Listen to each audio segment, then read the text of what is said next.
Assalamualaikum warahmatullahi wabarakatuh.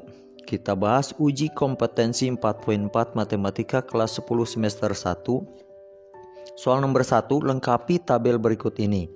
Di sini tanda nilai perbandingan. Kalau sinus alfa lebih besar dari 0, cos alfa lebih besar dari 0, maka alfa berada di mana? Ini artinya kita harus mencari nilai yang sama di antara sinus dan kosinus alfa di sini. Dan sebelum kita bahas, perhatikan di sini kalau kita buat diagram Kartesius, ini adalah kuadran 1, 2, 3, dan 4. Di kuadran 1 semua trigonometri di sini bernilai positif untuk sinus, kosinus, dan tangen. Semuanya bernilai positif. Sekarang di kuadran kedua yang bernilai positif adalah, perhatikan kalau di sini ada sinus alfa sama dengan Y per R. Nah, R di sini adalah sebenarnya jari-jari sebuah lingkaran dengan pusat di 0. Jadi kalau kita gambar, di sini adalah sebuah lingkaran dengan pusat 0, 0,0, dan ini adalah jari-jarinya. Maka jari-jari di sini, walaupun ke sini, ke atas, ke bawah, ke pinggir, itu akan selalu bernilai positif. Ya, jari-jari akan selalu bernilai positif. Jadi tidak ada jari-jari yang bernilai negatif. Jadi jari-jari di sini akan selalu bernilai positif. Dan Y akan bernilai positif dari 0 ke atas. Nah, dari 0 ke atas. Kalau dari 0 ke bawah berharga negatif. Dan X akan bernilai positif dari 0 ke kanan. Dan akan bernilai negatif dari 0 ke kiri. Maka di sini kalau sinus alfa sama dengan Y per R, dikatakan sin alfa di sini lebih besar dari 0, maka kedudukannya dari 0 ke atas. Nah, kalau ya untuk sumbu Y-nya, maka untuk di titik di sini, misalkan di titik di sini, maka akan selalu menghasilkan nilai Y positif.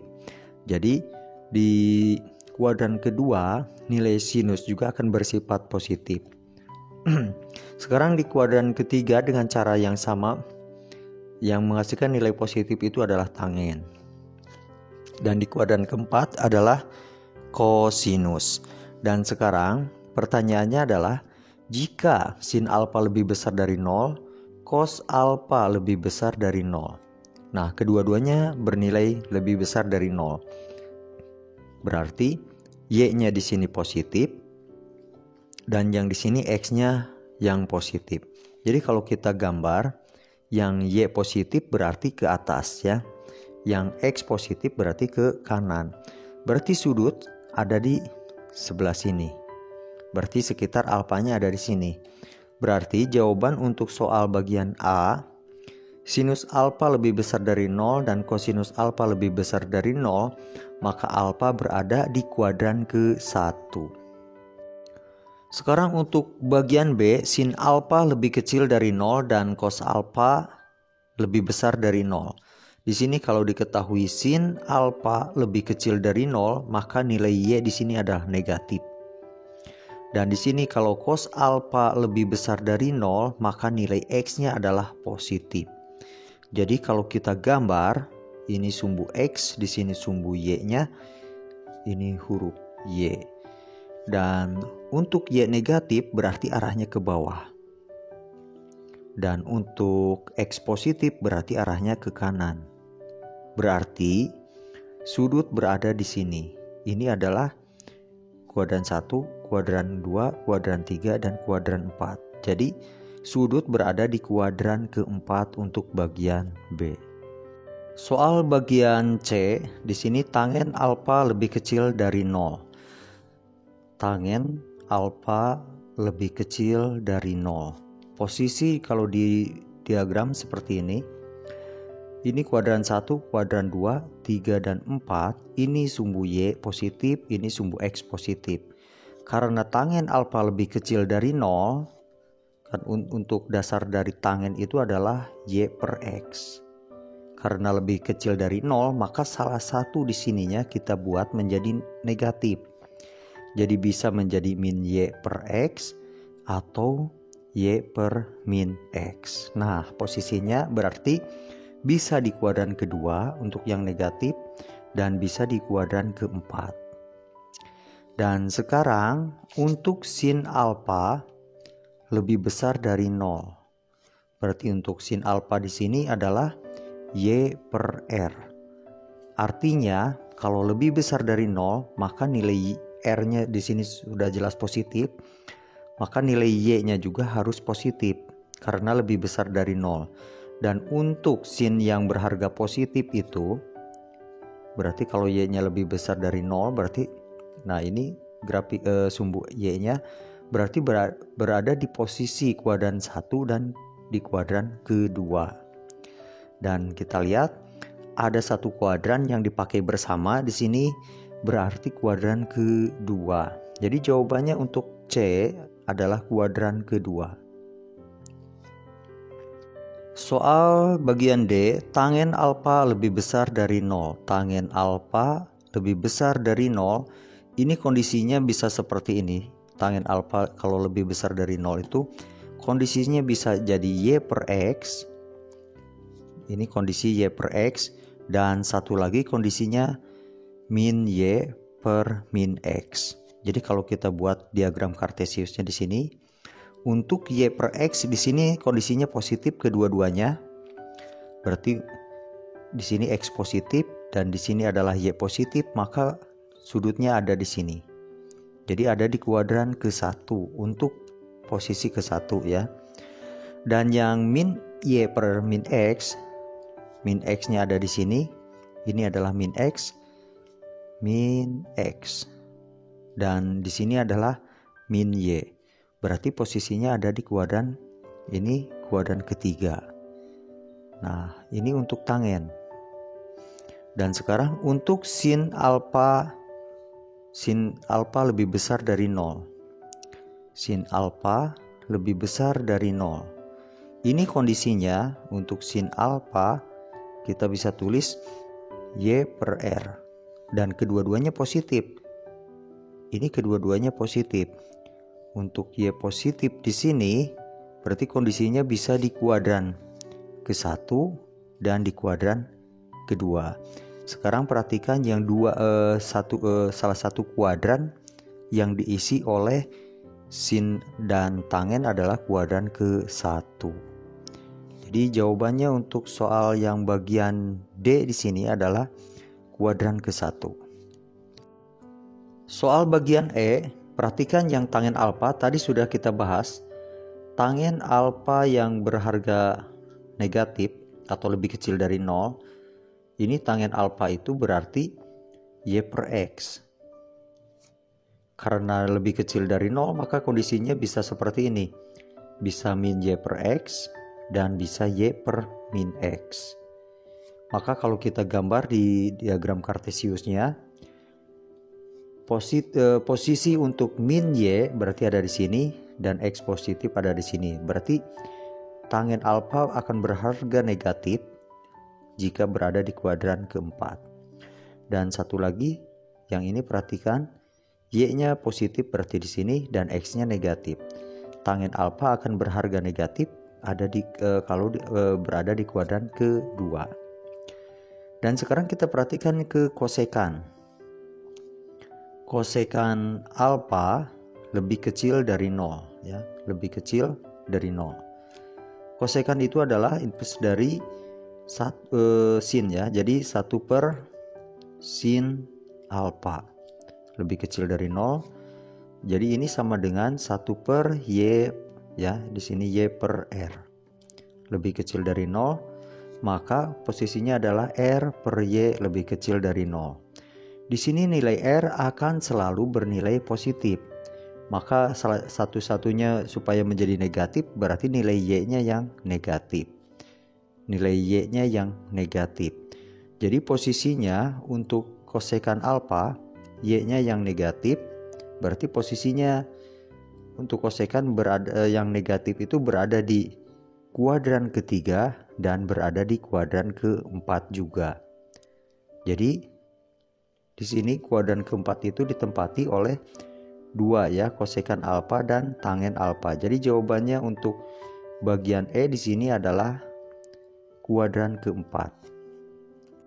Soal nomor 2, di sini hitung sinus dari 3000. Soal yang bagian A, kalau sinus 3000, nah kita bisa buat seperti ini. Karena dalam satu lingkaran penuh itu adalah 360, maka kita cari perkalian 360 yang mendekati 3000. Jadi satu putaran itu adalah 360 ya. Kita cari kelipatan dari 360 yang mendekati 3000 dan hasilnya adalah 8 dikali 360. Ini ditambah, nah ditambah 8 kali 360 itu adalah 2880. Maka di sini ditambah 120. Jadi sebenarnya untuk sin 3000 di sini itu sama dengan sinus 120 derajat. Dan perhatikan sinus untuk sudut 120 derajat berarti berada di kuadran kedua. Karena di sini 90, di sini 0. Ini baru 90. Berarti sekitar ada di sini 120 derajat sampai sini. Berarti sisanya di sini adalah 60 derajat. Jadi untuk posisi sinus di kuadran kedua itu bernilai positif. Jadi di sini bernilai positif. Jadi sinus 120 derajat itu berarti sama lagi dengan sinus 60 derajat. Dan kita sudah tahu kalau sinus 60 derajat itu posisinya seperti ini 60. Berarti di sini 2, di sini 1, di sini akar 3. Untuk sinus itu adalah Y per R. Jadi Y-nya di sini dan R-nya yang ini. Jadi akar 3 per 2. Ini adalah jawabannya. Bagian B, kosinus 2400. Nah, kosinus 2400. Berarti karena satu putaran 360, jadi kita bagi dengan 360. Jadi kelipatan dari 360 yang mendekati 2400 itu sama dengan 6 dikali 360. Dan ini menyisakan 240 derajat. Berarti sudut di sini kosinus 2400 ini sama dengan kosinus 240 derajat. Sekarang perhatikan kosinus 240 derajat itu berarti berada di kuadran ketiga. Karena di sini paling tinggi 180. Berarti 240 terhadap 180 itu adalah 60 derajat ya. Nah, dari sini 60 derajat. Untuk mencapai yang ini kalau saya perpanjang di sini adalah sudut 240 derajat. Dan kalau dicerminkan terhadap titik 0, maka yang ini juga 60 derajat. Ya, jadi kosinus 240 derajat ini sama dengan minus kosinus 60 derajat.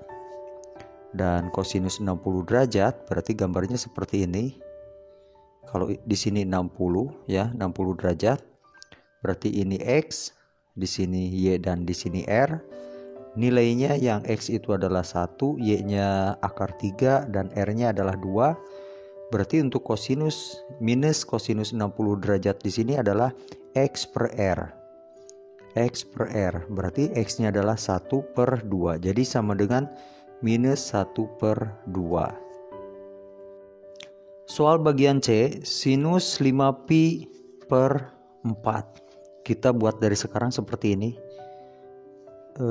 Di sini sinus ya 5pi. 5pi kita ganti dengan 180 per 4 dikali tangen 7 kali 180 per 4 dikurangi, ini kurangi cos 9pi. Berarti 9 dikali 180 dikuadratkan.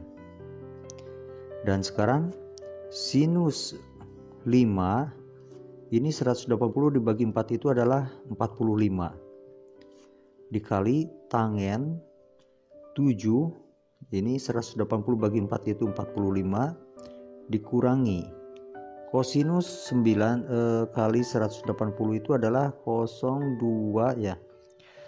7 jadi 1620. Nah, seperti ini. Sekarang kita buat sinus 5 kali 45 itu sama dengan 25 jadi 225 ya. 5, 45, 25, 225. Terus yang ini tangen 7 kali 45. Jadi sama dengan tangen 7 kali 5, 35 bawah 3, 315. Dan satu lagi kosinus 1620.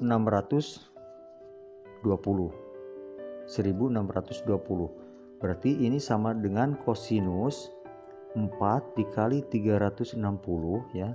Jadi artinya gini, perkalian 360 yang mendekati 1620 itu adalah 4 dan ada sisanya 180 derajat. Nah, jadi seperti ini.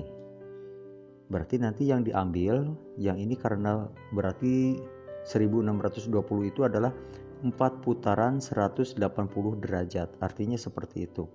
Kalau satu putaran jadi kita anggap 0 ya, kita anggap 0. Jadi sekarang sinus 225. Sinus 225 itu berada di kuadran ke-3. Kuadran kedua itu batasnya 180. Jadi seperti ini. Di sini 180 berarti 225 ada di sini. Berarti jarak dari 180 ke 225 itu adalah 45. Jadi yang ini sama saja dengan minus sinus 45 dikali tangen 315. 315 itu ada di kuadran ke-4.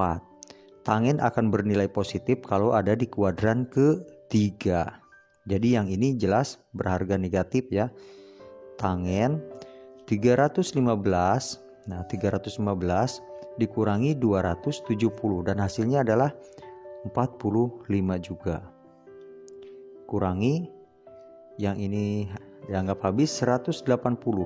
Kosinus 180 di sini setara dengan kosinus 0 ya. Kosinus 0 derajat. Dan di sini harganya adalah negatif.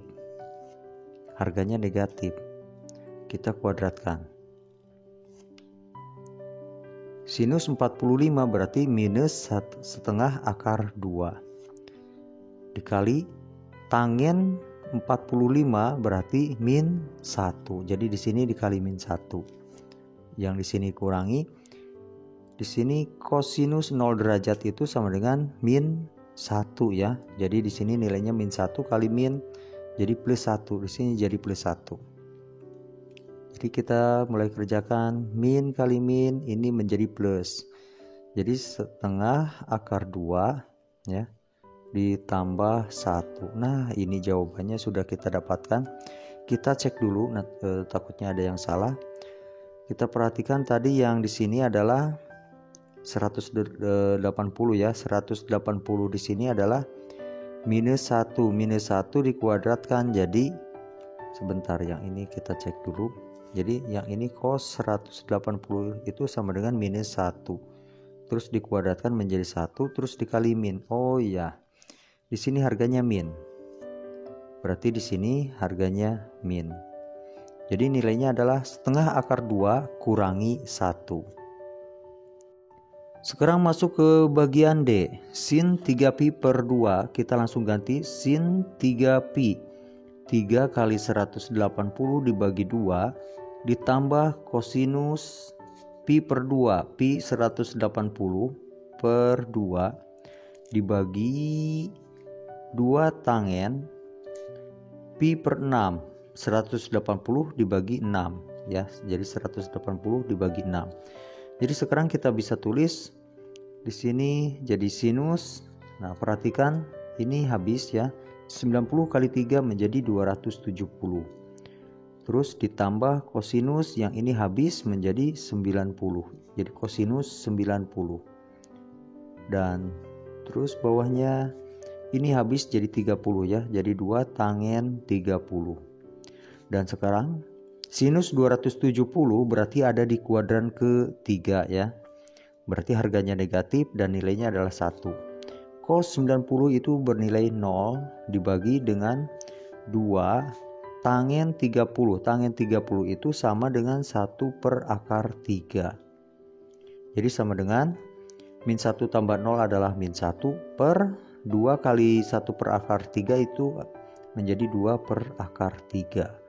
Atau kita bisa tulis menjadi min 1 di sini sama dengan 1 per 1 ya.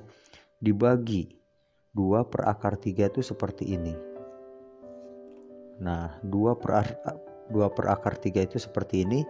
Jadi di sini bisa ditulis min 1 per 1 dikali akar 3 per 2. Ini adalah min 1 kali akar 3 jadi min akar 3 per 2. Soal bagian E, sinus 45 kali cos 135 ditambah tangen kuadrat 120 per 2 sin 60 kali cos 30. Kita sederhanakan dulu yang ratusan di sini supaya mudah dipahami. Jadi kita tulis ulang di sini sinus 45 dikali kosinus 135 ya. Kosinus 135 itu sama saja dengan minus kosinus dari 180 dikurangi 135. Nah, jadi seperti ini. Terus ini kurung tutup ya, ditambah tangen 120.